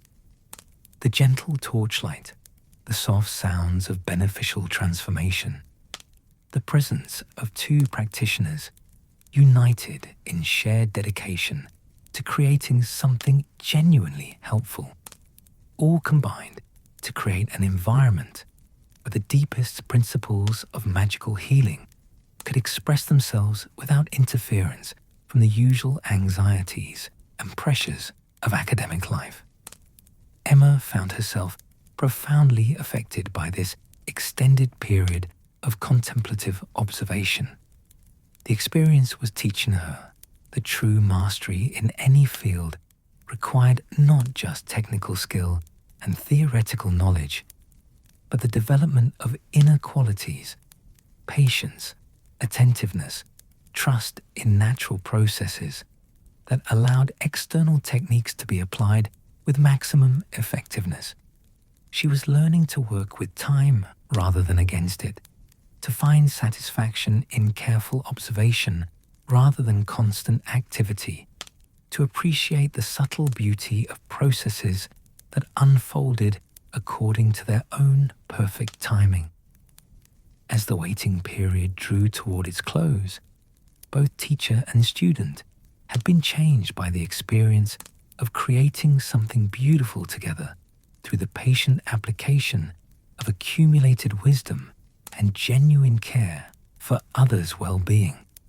The preparation in the cauldron continued to evolve toward perfection, but the greater transformation had occurred in the practitioners themselves, who had discovered through shared work the deep satisfaction that comes from magic practiced as an art of healing rather than mere academic exercise. The moment of completion approached with the same gentle inevitability that marked the transition from night to dawn, subtle yet unmistakable to those who had learned to read the signs. Professor Snape's entire posture shifted almost imperceptibly as he sensed the change, his contemplative stillness giving way to the alert readiness of someone prepared to guide a delicate process through its final, crucial stages. "The preparation has reached the threshold," he said softly, his voice carrying the quiet authority of someone stating an undeniable natural fact. "Observe how the light has stabilized into perfect consistency, how the internal movement has achieved that particular rhythm that speaks of readiness for completion. What we have nurtured through patient waiting is now prepared to receive the final touches that will transform potential into actuality." Emma could indeed sense the change, though she could not have articulated exactly what had shifted in the luminescent liquid. The glow seemed somehow more settled, more purposeful, while the gentle currents moving through the mixture had taken on a quality of expectant readiness. It was as though the preparation itself was asking for the completion that would allow it to fulfill its intended purpose of bringing comfort and healing to those in need. Professor Snape approached the cauldron with movements that combined the reverence of a priest approaching a sacred altar with the focused precision of a master craftsman beginning the most delicate phase of his work. His hands, as he positioned them over the gently pulsing surface, seemed to sense energies invisible to ordinary perception, reading the preparation's condition through forms of awareness that transcended simple observation. "The final phase," Professor Snape explained, his voice taking on the hushed tones appropriate to momentous occasions, "requires what we call completion through restraint, the wisdom to provide exactly what is needed and nothing more, to resist the temptation toward unnecessary elaboration that can transform healing simplicity into mere showmanship." The first step in this final phase involved what Professor Snape termed energetic stabilization, a process of gentle manipulation that would ensure the preparation's beneficial properties would remain stable and effective over time. His wand movements were so subtle they were barely visible, more like the caress of air currents than deliberate spell casting. Yet Emma could sense profound forces responding to his guidance.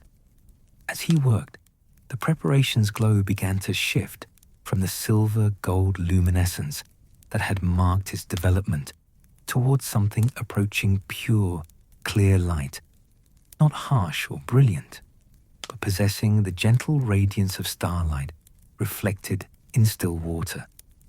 The change was accompanied by the softest possible sound, like the whisper of silk brushing against silk, as the internal energies of the mixture aligned themselves into perfect harmony.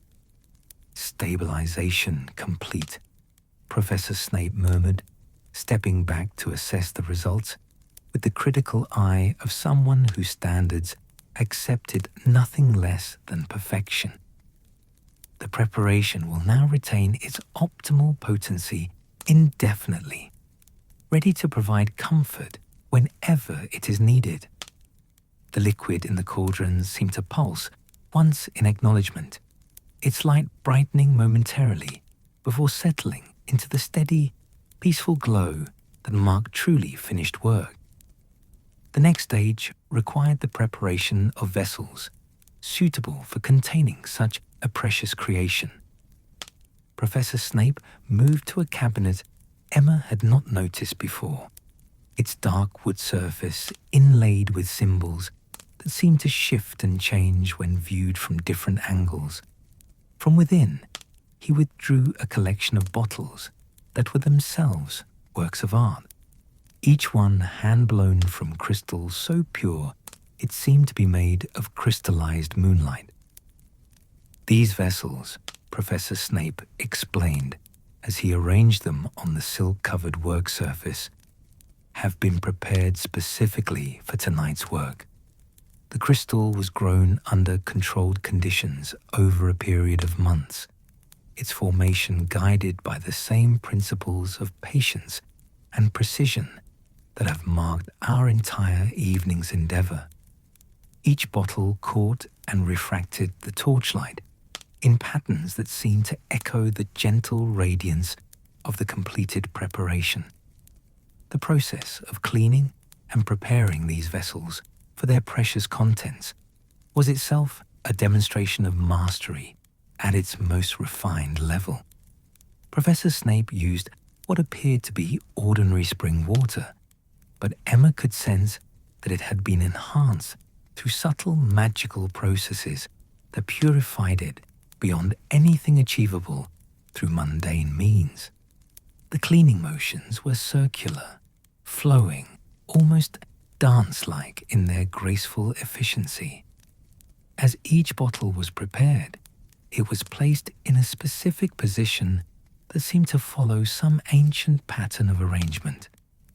Emma began to recognize elements of the classical magical geometries she had studied in ancient runes, patterns designed to enhance and preserve beneficial magical properties while protecting against any influences that might diminish the preparation's effectiveness. "The geometry of preservation," Professor Snape observed, noting her recognition of the arrangement pattern. "Each bottle's position contributes to a larger harmonic structure that will maintain the draft's potency through resonance and mutual reinforcement. This is magic at its most elegant, achieving complex results through the skillful application of simple, natural principles. The actual process of transferring the completed preparation from cauldron to bottles was perhaps the most delicate work of the entire evening. Professor Snape used a ladle that appeared to be carved from a single piece of moonstone, its surface polished to mirror smoothness and calibrated to deliver exactly the right amount with each careful measure. The sound it made as it moved through the luminescent liquid was barely perceptible, the whisper of stone moving through liquid light. Each transfer was accomplished with movements that seemed to exist outside ordinary time, flowing and unhurried, yet precise to the smallest detail. As the precious liquid flowed from ladle to bottle, it created tiny streams of light that seemed to carry within them all the care and attention that had gone into their creation. The sound of filling was like the gentlest, possible rain falling on flower petals. Soft, nurturing, infinitely peaceful. "Observe," Professor Snape murmured as he worked, "how the preparation maintains its luminescent quality even when divided into separate vessels. This is the mark of truly successful integration. The whole is present in each part, each bottle containing not merely a portion of the mixture, but the complete healing potential we have worked together to create. Indeed, each filled bottle glowed with the same gentle radiance as the original preparation, their light seeming to pulse in perfect synchronization, as though they remained mystically connected despite their physical separation. The effect was breathtakingly beautiful, a constellation of healing light arranged in perfect geometric harmony on the silk-covered work surface. As the last bottle was filled and carefully positioned in the preservation arrangement, Professor Snape began the final stage of completion, the sealing process that would protect the draft's beneficial properties, while allowing easy access when the preparation was needed. Each bottle was crowned with a stopper carved from the same crystal as the vessel itself, creating a perfect seal that was both functional and aesthetically pleasing. The sealing ritual was itself a small masterpiece of practical magic. Professor Snape's wand movements were so subtle they were more suggestion than gesture, yet Emma could sense powerful preserving enchantments settling over each bottle like invisible protective blankets.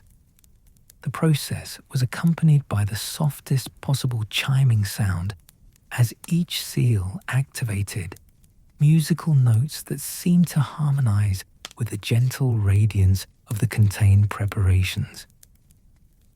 The preservation enchantments, Professor Snape explained as he completed the sealing of the final bottle, will maintain the draft's potency for decades, ensuring that the healing comfort we have created tonight will be available whenever it is needed. Each bottle contains enough preparation for several doses, and the effects of each dose will provide gentle, lasting peace for those who are struggling with restlessness or distress. The completed collection of sealed bottles created a display that was both practical and profoundly beautiful. The geometric arrangement enhanced their individual radiance while creating patterns of light that seemed to pulse with beneficial energy. Emma found herself deeply moved by the sight, physical evidence of the evening's work, proof that patient skill and genuine care could be transformed into tangible sources of comfort for others. Professor Snape stepped back from the completed work with an expression of quiet satisfaction that transformed his usually severe features into something approaching serenity. The harsh academic demeanor that typically marked his classroom presence had been replaced entirely by the peaceful contentment of someone who had just completed work that was both technically masterful and genuinely beneficial. Quality assessment, Professor Snape said, selecting one of the completed bottles for final testing. The assessment process involved techniques Emma had never seen before, methods of evaluation that seemed to test not merely the preparation's chemical properties, but its capacity to provide the comfort and peace for which it had been designed. Using a tiny crystal spoon, Professor Snape removed a single drop of the luminescent liquid and allowed it to rest on his palm, where it maintained its gentle glow while releasing the faintest possible fragrance. Not any single scent, but rather the very essence of tranquility made perceptible to the senses. His assessment was both scientific and intuitive, evaluating the preparation through methods that combine decades of technical expertise with forms of awareness that went far beyond ordinary sensory perception. "Perfect," Professor Snape pronounced after several minutes of careful evaluation, his voice carrying quiet pride in work completed to the highest possible standards. "The preparation exhibits optimal potency, perfect stability, and the precise balance of ingredients necessary to provide gentle, effective relief from restlessness and distress. This represents healing magic at its finest, potent yet gentle, effective yet free from any possibility of harmful side effects." The completion of their evening's work was marked not by dramatic celebration, but by the deeper satisfaction that comes from meaningful achievement, accomplished through patient skill and genuine dedication to beneficial purposes. The bottles of completed draft glowed softly in their geometric arrangement, ready to provide comfort whenever they might be needed, while the workspace around them bore the peaceful aftermath of truly masterful work. As Professor Snape began the quiet process of cleaning and organizing their workspace, Emma realized that she had been present at something far more significant than a simple lesson in advanced potion making. She had witnessed the transformation of ordinary materials into sources of genuine healing through the application of skills that combine technical mastery with wisdom, patience, and authentic care for others' well-being. The evening's instruction had revealed depths to magical practice that went far beyond anything covered in standard academic curricula. This had been education in its truest form, the transmission of wisdom from master to student through shared participation in work that embodied the highest principles of the healing arts. Emma understood that she would carry the memory of this night with her for the rest of her magical career, a foundation of understanding that would inform and inspire all her future work in the service of others' well-being. The gentle light of the completed preparations continued to pulse softly in the peaceful atmosphere of the dungeon classroom, physical evidence of the evening's achievement and promise of comfort yet to be provided to those who would benefit from their healing properties. The collection of crystal bottles arranged in their geometric pattern continued to pulse with gentle luminescence, their soft radiance filling the dungeon classroom with a quality of light that seemed to embody peace itself. Professor Snape moved among them with the quiet reverence of someone tending a sacred flame, making final adjustments to their positioning with movements that had taken on an almost ceremonial quality. The evening's work was complete, yet neither teacher nor student seemed eager to break the spell of tranquility that had settled over their shared workspace. "The effects of our evening's work," Professor Snape said softly, his voice carrying the contemplative tone that had marked the entire night's instruction, "extend far beyond the preparation itself. Observe how the very atmosphere of this space has been transformed through our patient attention to the healing arts. Indeed, the dungeon classroom bore little resemblance to its usual austere severity. The gentle light from the completed drafts had somehow softened even the harsh angles of ancient stone, while the lingering fragrances of beneficial herbs and essences had created an atmosphere of profound peacefulness. Emma found herself reluctant to disturb this perfect moment, sensing that something precious would be lost when they returned to the ordinary rhythms of castle life. The knight's instruction had created a sanctuary within the depths of Hogwarts, a space dedicated to the highest principles of magical healing, where the usual pressures and anxieties of academic life had been replaced by something approaching spiritual practice. Professor Snape seemed to understand her reluctance to conclude their shared work. His movements, as he began the process of securing their creations for future use, were unhurried, almost meditative, as though he too was savoring these final moments of peaceful collaboration. Each bottle was wrapped in silk that seemed to have been chosen specifically for its ability to preserve and enhance the gentle radiance within, the fabric catching and softening the light until each package glowed like a captured star. These preparations, Professor Snape explained as he worked, his hands moving with the practiced grace of someone who had performed this ritual countless times, will find their way to those who need them most. The house elves who maintain the castle's nighttime peace, the portraits who sometimes struggle with the weight of centuries, even students who find themselves unable to rest despite exhaustion.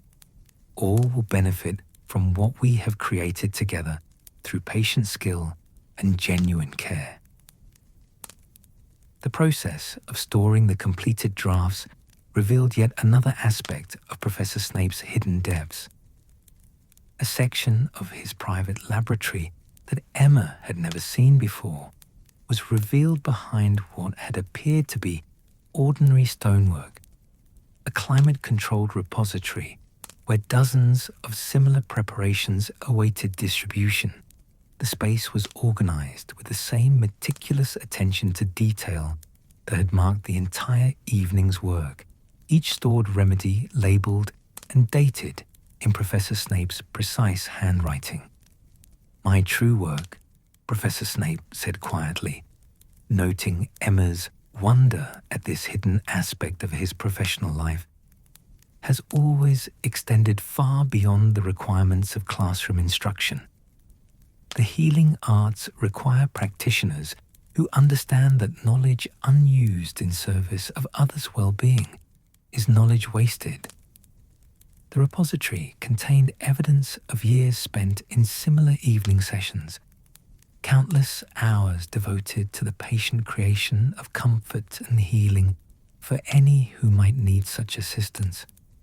As the last of their evening's creation was safely stored away, Professor Snape began the gentle process of returning their workspace to its ordinary state. Yet even this mundane task was accomplished with the same mindful attention that had marked every aspect of their shared work. Each tool was cleaned not merely to remove physical residue, but to clear it of any energetic imprints, while surfaces were restored to their original condition through methods that honored both practical necessity and aesthetic appreciation. The cleaning process became another form of meditation, each circular motion of cloth against surface, contributing to the overall rhythm of peaceful conclusion. Professor Snape's movements remained unhurried despite the lateness of the hour, as though rushing through this final phase would somehow diminish the value of everything they had accomplished together. "The care we show to our tools and workspace," Professor Snape observed as he polished a silver measuring spoon to mirror brightness, "reflects the respect we hold for the work itself. These implements have been partners in tonight's healing magic, and they deserve the same gentle attention we have given to every other aspect of our preparations." The spoon seemed to glow with its own inner light as he returned it to its designated place among his carefully organized supplies. As the workspace gradually resumed its ordinary appearance, Emma became aware of how profoundly the evening's experience had affected her understanding of magical education. What had begun as remedial instruction had evolved into something approaching initiation, into mysteries far deeper than anything covered in standard curricula. She had witnessed the transformation of a feared professor into a gentle teacher, of harsh academic requirements into meaningful apprenticeship in the healing arts. The dungeon classroom, now restored to its usual arrangement, somehow retained traces of the peace that had filled it during their shared work. The torches continued to burn with the steady radiance that had supported their delicate preparations, while the ancient stones seemed to hold within their crystalline structure some memory of the beneficial magic that had been practiced within their embrace. Professor Snape completed his cleaning tasks and stood for a moment in contemplative silence, his dark eyes surveying the restored workspace with the satisfaction of someone who had completed work that met the highest possible standards. The harsh lines that typically marked his features had been softened by the evening's peaceful labors, revealing glimpses of the gentle healer who existed beneath the necessary severity of his public persona. "Miss Hartwell," Professor Snape said, turning to face her with an expression that held none of its usual academic formality. "Tonight's work represents more than the successful completion of several healing drafts. You have been present at the transmission of knowledge that extends back through centuries of practitioners who understood that true magical power lies not in dramatic displays, but in the patient application of skill and wisdom in service of others' well-being." The weight of this acknowledgement was not lost on Emma.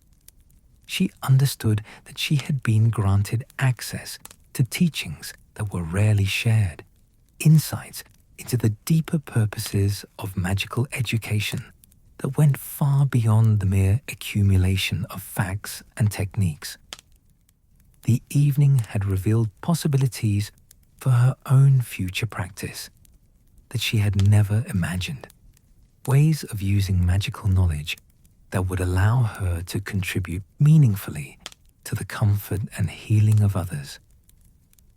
"The principles you have learned tonight," Professor Snape continued, his voice carrying the gentle authority of someone passing on treasured wisdom, "will serve you well throughout your magical career, regardless of the specific path you choose to follow. Patience, precision, attention to the subtle energies that surround and support all beneficial magic. These qualities will transform whatever work you undertake into expressions of healing rather than mere technical accomplishment." As he spoke, Professor Snape moved to extinguish the torches that had provided their workspace's illumination, yet he did so in a way that preserved rather than destroyed the peaceful atmosphere they had created.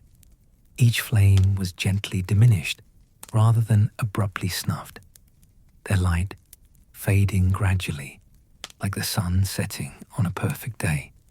The darkness that followed was not harsh or threatening, but restful, the comfortable darkness of evening approaching after meaningful work completed. The journey back through the castle's depths took on the quality of a gentle pilgrimage, each step carrying them away from the sanctuary they had created, yet somehow preserving its essential peace within their own transformed awareness. The corridors that had seemed merely functional during Emma's earlier descent now revealed subtle beauties that became apparent only to those whose perception had been refined through participation in meaningful magic. The portraits they passed seemed to sense the change in both teacher and student, offering nods of acknowledgement that spoke of recognition rather than mere courtesy. Even the castle's architectural features, the gentle curves of arched doorways, the time-worn smoothness of stone steps, the play of shadow and gentle light along ancient walls, seem to participate in their peaceful procession back toward the inhabited regions of Hogwarts.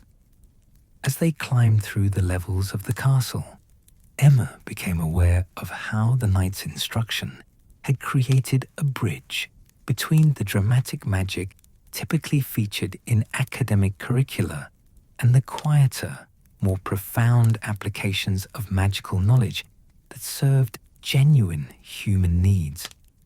She had learned that the most powerful magic often operated through subtlety rather than spectacle, through patience rather than force, through service rather than self-aggrandizement. The upper levels of the castle held their own nighttime beauty, revealed now to perception that had been refined through hours of careful attention to subtle magical processes.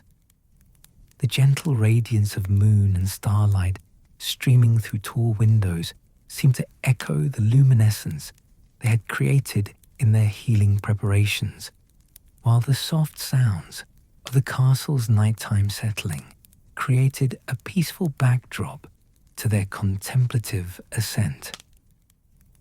When they finally reached the level where their paths would diverge, Professor Snape, returning to his private quarters while Emma made her way back to her house's common room, both paused in recognition that something significant was concluding. The formal relationship of professor and student had been transformed through shared work into something approaching the bond between master craftsman and trusted apprentice. "Thank you," Emma said simply, the words carrying far more weight than their brevity might suggest. She understood that adequate expression of gratitude for such an evening would require words that did not exist in ordinary language, acknowledgements that could convey not merely appreciation for instruction received, but recognition of wisdom shared and trust extended. Professor Snape inclined his head in acceptance of her thanks, his expression holding the quiet satisfaction of someone who had successfully transmitted knowledge that would continue to benefit others long after the immediate instruction was complete. "The thanks belong to you as well," he replied, his voice carrying warmth that would have been unimaginable in their regular classroom interactions. True teaching requires students who are willing to engage with serious work, and tonight's success reflects your commitment to learning rather than mere academic achievement. As they parted ways in the gentle shadows of the castle's nighttime corridors, both carried with them the memory of an evening that had transformed ordinary educational interaction into something approaching sacred transmission. The healing drafts they had created together would provide comfort to others, but perhaps the greater healing had occurred in the practitioners themselves, teacher and student, both renewed through participation in work that embodied the highest principles of beneficial magic. Emma's journey back to her common room was accomplished in perfect peace, her awareness still attuned to the subtle rhythms and gentle energies that had filled their evening's work. The castle around her seemed to pulse with the same beneficent magic they had practiced, while her own spirit held the deep satisfaction that comes from meaningful accomplishment achieved through patient skill and genuine care for others' well-being. The night's embrace had indeed been gentle, transforming what might have been mere remedial instruction into initiation, into mysteries that would guide and inspire her magical practice for years to come. As sleep finally claimed her in the comfort of her dormitory bed, Emma's dreams were filled with visions of light and healing, of patient work transforming simple materials into sources of profound comfort for all who might need such gentle blessing. The gentle echoes of the dungeon classroom fade into peaceful silence as our evening's journey draws to its close. The crystal bottles of healing draught continue to pulse with their soft radiance somewhere in the depths of Hogwarts, ready to bring comfort to those who need it most. Just as this story has hopefully brought a few moments of peace to you.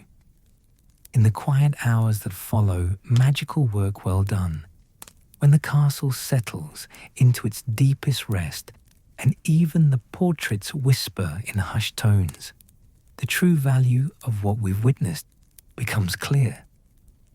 This was never really about potion making, was it? It was about the gentle transformation that occurs when knowledge is shared with genuine care, when patience replaces pressure, and when the goal becomes not academic achievement, but the creation of something genuinely beneficial for others. Professor Snape's dungeon classroom, so often a place of anxiety and sharp correction, revealed its capacity to become a sanctuary dedicated to the healing arts. The same stone walls that have witnessed centuries of magical education held space tonight for something rarer, the transmission of wisdom from master to student through the shared practice of beneficial magic. Emma's journey from anxious student to trusted apprentice mirrors our own path through this story. We began in uncertainty, descended through the castle's depths, much as we might descend into sleep, and discovered along the way that the most profound magic often whispers rather than shouts, heals rather than harms, and creates lasting peace through patient attention to the smallest details. The healing draughts, created through 7 careful stages: preparation, foundation, precision, waiting, completion, and gentle conclusion, will continue their work long after our story ends. But perhaps the greater healing occurred in the practitioners themselves. Teacher and student both transformed through participation in work that honored the highest principles of magical education. As you settle into your own rest, carry with you the memory of luminescent preparations pulsing gently in crystal bottles, of flames burning with perfect steadiness, of patient hands transforming simple ingredients into sources of profound comfort. Let the soft sounds of careful work, the whisper of silk against crystal, the gentle rhythm of stirring, the barely audible music of beneficial transformation accompany you into peaceful dreams. The castle sleeps now, its ancient stones holding within their crystalline structure the memory of another evening's healing magic. Somewhere in the depths, ready to provide comfort whenever needed, our carefully crafted draughts await their purpose. And in that readiness to serve others' well-being, we find the true meaning of magic, practiced as art, science, and spiritual discipline combined. Sleep well, knowing that in this world and others, there are still those who work patiently through the night, transforming ordinary materials into extraordinary comfort, creating light in dark places, and ensuring that no one who needs healing need face their struggles alone.